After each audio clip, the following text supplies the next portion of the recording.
La dureté est la résistance à la pénétration d'un matériau par un indenteur.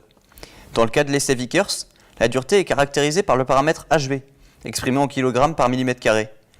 L'essai Vickers possède un avantage non négligeable par rapport à l'essai de traction. Ce type d'essai est non destructif, c'est-à-dire que la pièce est encore utilisable à la suite de cet essai. De plus, le pénétrateur est un diamant de forme pyramidale. Il permet de tester la dureté de matériaux beaucoup plus durs. Il n'y a pas de restriction particulière pour les dimensions de la pièce. Il faut seulement que l'éprouvettes soient 1,5 fois plus grande que la diagonale de l'empreinte. Lorsque la rugosité est très importante, comme c'est le cas lorsque le matériau sort de moulage ou d'usinage, il est nécessaire de polir légèrement la pièce afin qu'il y ait le moins de défauts possible sur la surface de la pièce qui sera testée. Afin de bien positionner la pièce dans la machine, il faut que cette dernière apparaisse nettement sur le verre dépoli. Il faut donc allumer la lumière, puis faire tourner le volant d'inertie jusqu'à ce que la pièce soit nette. Assurez-vous que la manette de sélection d'essai est en face des inscriptions Brinell-Vickers. On règle la charge désirée avec le sélecteur à boutons. Le pénétrateur peut être chargé de 1 à 100 kg force. Afin d'obtenir des empreintes significatives, la charge choisie sera fonction de la dureté du matériau. Ainsi, pour les métaux courants, on adopte une charge de 30 kg force.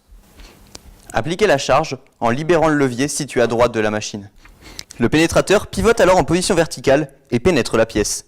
Le levier situé à droite de la machine tourne lentement jusqu'à ce que la charge de 30 kg soit appliquée. Attendre 5 secondes pour avoir un temps de maintien de la charge. Ramenez le levier de commande en position initiale. Il fait basculer le pénétrateur et ramène l'objectif en position verticale. L'empreinte doit apparaître nette sur le verre dépoli. Si ce n'est pas le cas, effectuez le focus à l'aide du volant.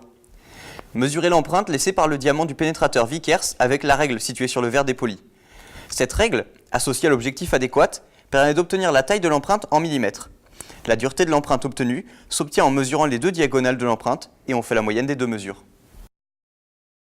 Pour calculer la dureté, on utilise la formule suivante. HV est égal à 1,854 fois F divisé par D au carré. F est la charge appliquée en kg et D est la moyenne des diagonales mesurées en millimètres.